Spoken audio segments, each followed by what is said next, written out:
Hello everyone, greetings dear. कैसे हैं बेटा आप सब? I hope you are all is well. तो बेटा आपकी वर्कशीट आ गई है। शिक्षा निदेशालय राष्ट्रीय राजधानी क्षेत्र दिल्ली की वर्कशीट नंबर है बेटा ये आपकी 13 यानी कि 13 है। ये बेटा कक्षा 6 की विज्ञान साइंस की वर्कशीट है आपकी। आ जाई है बेटा आपकी एक एसएस की वर्कशीट आई है, दूसरी आई है आपकी साइंस की वर्कशीट। विद्यार्थी को अपना नाम लिखना है, अपने कक्षा अध्यापक का नाम लिखना है। ये वर्कशीट जो है बेटा वो है 13 नवंबर 2020 की वर्कशीट, यानी कि फ्राइडे शुक्रवार की। तो चलिए बेटा आज की वर्कशीट में हम पढ़ेंगे पौधों को जानिए। कैसे हम पौधों को कैसे जानेंगे? फूल तो आपने देखे ही होंगे। फूल कैसा होता है बेटा? खिलता है, उसके नीचे क्या होती है? डंठल होता है। फिर क्या होती है?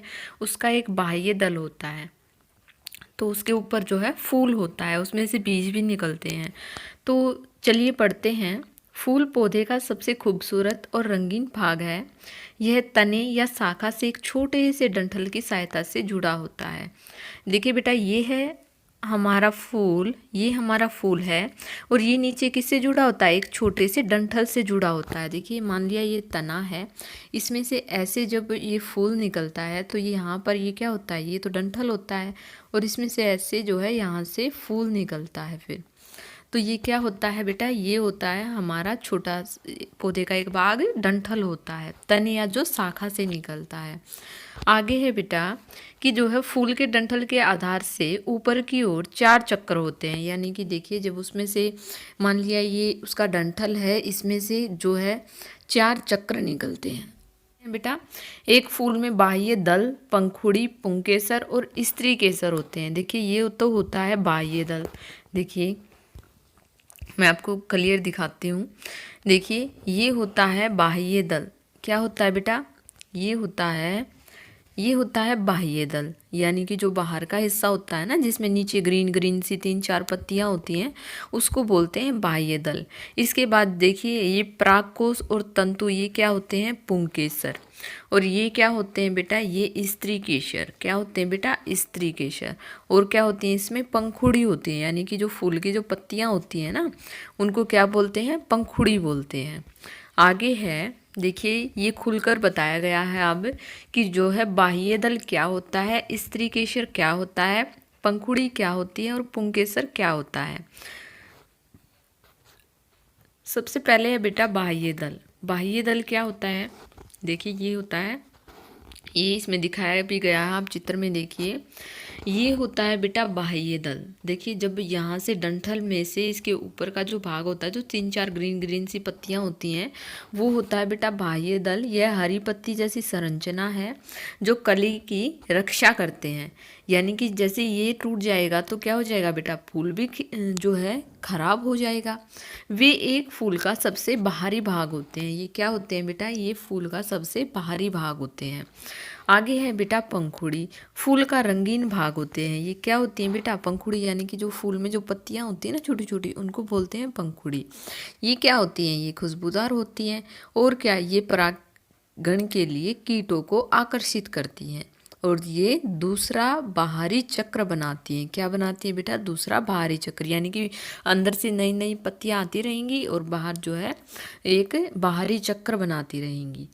आगे है बेटा स्त्री केसर। आगे है स्त्री केसर। देखिए ये है स्त्री केसर का चित्र। फूल का यह मादा जनन अंग है। इसमें अंडाशय, वर्तिका तथा वर्तिकाग्र होते हैं। देखिए क्या होते हैं बेटा?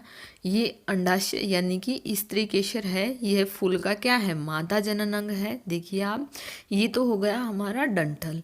इसके बाद बेटा देखिए ये हो गया अंडाशय। इसके अंदर ये हो गया बेटा हमारा जो है बीजांड। क्या हो गया बेटा? बीजांड बोलते हैं इसको। क्या बोलते हैं? बीजांड। इसके बाद ये बाहरी हिस्सा है, इसको क्या बोलेंगे बेटा? Ovary wall. क्या बोलेंगे? Ovary wall. ये क्या है बेटा? ये है ओवरी वॉल। इसके बाद देखिए ये है हमारा स्टिग्मा और ये है जो हमारा स्टाइल, यानी कि वर्तिका और वर्तिकाग्र। आगे है पुंकेसर। फूल के नर जनन अंग है। प्रत्येक पुंकेसर में एक डंठल होता है जिसे तंतु कहते हैं। यह थैलीनुमा संरचना परागकोश होता है जिसे परागण कण कहते हैं। देखिए ये रहा हमारा देखिए आप चित्र में देख रहे हैं, ये क्या होता है बेटा, ये होता है फूल के नर जनन अंग होता है। ये पुंकेसर में एक डंठल होता है। देखिए ये रहा डंठल, और इसमें से क्या होता है, जिसे तंतु कहते हैं। ये एक थैलीनुमा संरचना परागकोश होता है जिसमें परागकण होते हैं। देखिए इसमें क्या होते हैं, परागकण होते हैं। आगे है बेटे, देखिए फूलों के क्या कार्य होते हैं। फूल क्या करते हैं, फूल के एक तो क्या करते हैं बेटा, फूल एक तो क्या करते हैं, पौधे का जनन अंग है। फूल क्या है बेटा, पौधे का जनन अंग है।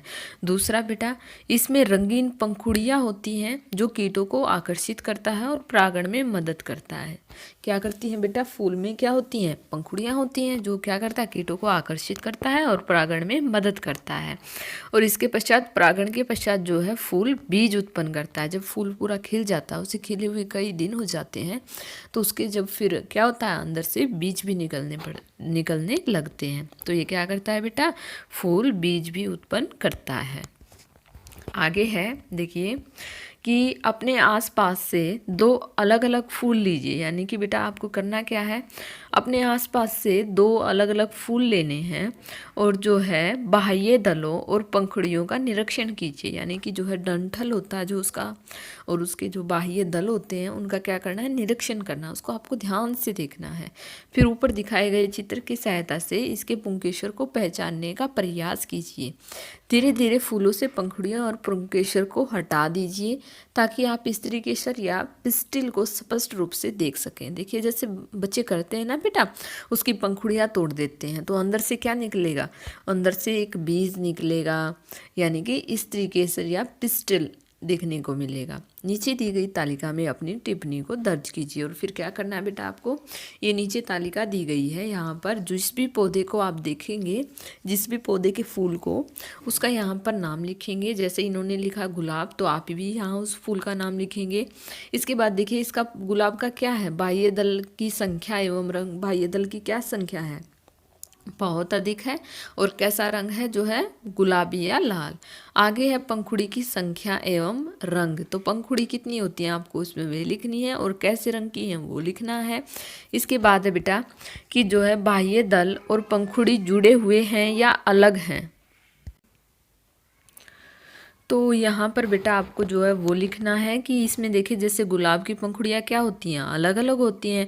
तो आपको जो जिस भी आप फूल को देखेंगे उसको यहाँ पर लिखना है कि उसके बाह्य दल और पंखुड़ी जुड़े हुए हैं या अलग हैं। इसके बाद बेटा पुंकेसर स्वतंत्र अथवा पंखुड़ी से जुड़े हुए हैं या क्या हैं, अलग हैं।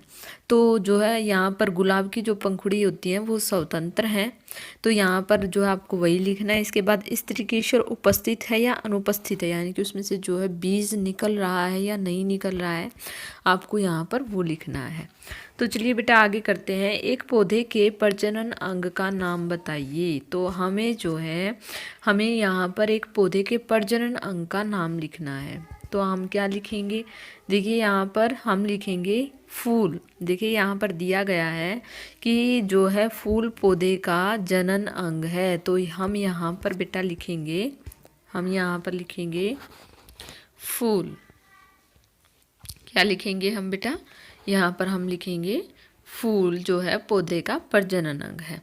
आगे है, फूल के किस भाग में पुंकेसर और परागकोश उपस्थित होते हैं। तो देखिए बेटा हमने ऊपर पढ़ा भी था कि जो है पुंकेसर और परागकोश की पौधे के किस भाग में होते हैं, जो है पुंकेसर जो है फूल के नर जनन अंग में होते हैं। किस में होते हैं बेटा, नर जनन अंग में होते हैं। पुंकेसर और जो है परागकोश फूल के किस भाग में होते हैं, नर जनन अंग में। तो यहाँ पर हम लिखेंगे बेटा जो है नर जनन अंग। आप साफ साफ लिखेंगे बेटा अपनी कॉपी में। तो यहाँ पर जो है दूसरे का आंसर होगा बेटा नर जनन अंग। इसके बाद है बेटा पौधे का कौन सा भाग परागकण में मदद करता है। तो देखिए कौन सा भाग परागकण में मदद करता है, पौधे का जो है कौन सा भाग परागकण में मदद करता है। तो जो है पौधे का पंखुड़ी करती हैं, पुंकेसर करता है, बाह्य दल करता है, या क्या करता है बेटा? तो यहाँ पर हम लिखेंगे जो पंखुड़ियाँ होती हैं वो जो है पौधे के परागकण में मदद करती हैं। देखिए यहाँ पर, देखिए इसमें लिखा है कि जो पंखुड़ियाँ होती हैं जो कीटों को आकर्षित करती हैं वो परागकण में मदद करती हैं। यानी कि हम यहाँ पर जो है लिखेंगे, यानी कि एक तो फूल, पौधे का कौन सा भाग होता है जो परागकण में मदद करता है? फूल में जो पंखुड़ियाँ होती हैं वो परागकण में मदद करती हैं। आगे बेटा, एक फूल के नर और मादा प्रजनन अंग का नाम बताइए। तो नर और मादा कौन से होते हैं? एक तो हम लिखेंगे क्या? एक तो हम लिखेंगे स्त्री केसर और दूसरा क्या लिखेंगे? पुंकेसर। आप यहाँ पर ऐसे लिख देंगे, एक नंबर 1 पे क्या होगा? स्त्री केसर, और जो है नंबर 2 पे क्या होगा? नंबर 2 पे आप लिखेंगे पुंकेसर। क्या लिखेंगे? पुंकेसर। आप यहाँ पर ये 2 भाग आप लिख सकते हैं। तो बेटा यहाँ पर होती है आपका क्वेश्चन नंबर 5 है, चित्र को पहचानिए। देखिए यहाँ पर चित्र दिया गया है, आपने देखा भी था, समझा भी था। ये किस चीज़ का चित्र है बेटा? ये है आपका जो है अंडाशय है। ये क्या है? देखिए यहाँ पर जो है, देखिए कौन सा चित्र है ये? यहाँ पर ये एक जो है ये फूल का क्या है? ये नीचे तो डंठल है और इसके ऊपर क्या है बेटा? देखिए नीचे तो ये डंठल हो गया, इसके बाद ये कौन सा भाग है? ये है बेटा बीजांड। देखिए यहाँ पर ये अंडाशय हो गया और ये इसके अंदर क्या है? देखिए यहाँ पर दिखाया भी गया है, ये क्या है बेटा? बीजांड। क्या बोलेंगे हम इसको? बीजांड। क्या बोलेंगे? बीजांड। आप यहाँ पर लिख देंगे कि बीजांड है ये फूल का। तो यहाँ पर होती है बेटा आपकी वर्कशीट कंप्लीट। आई होप आपको समझ में आ गई होगी। अगर आपको वीडियो अच्छी लगी तो please like, share and subscribe करना ना भूलें। थैंक यू बेटा, थैंक्स फॉर वॉचिंग।